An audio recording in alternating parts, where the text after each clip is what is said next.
In this video, we will cover the importance of homing your machine and why it should be done every single time the machine is turned on.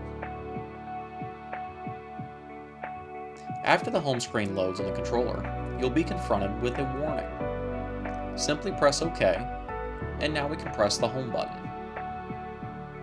The Z-axis will raise up first, just in case we're inside of a workpiece, so that we don't break a tool. Then followed by the X and Y axes. This machine has a designated home position of the front left-hand corner.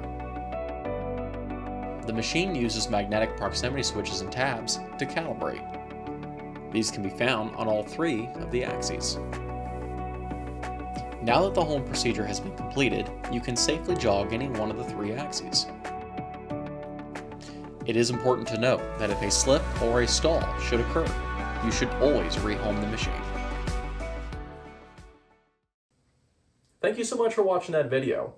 If you enjoyed this content, feel free to like and subscribe, or check out some of the other videos on the YouTube channel. Thanks for watching, and I'll see you next time.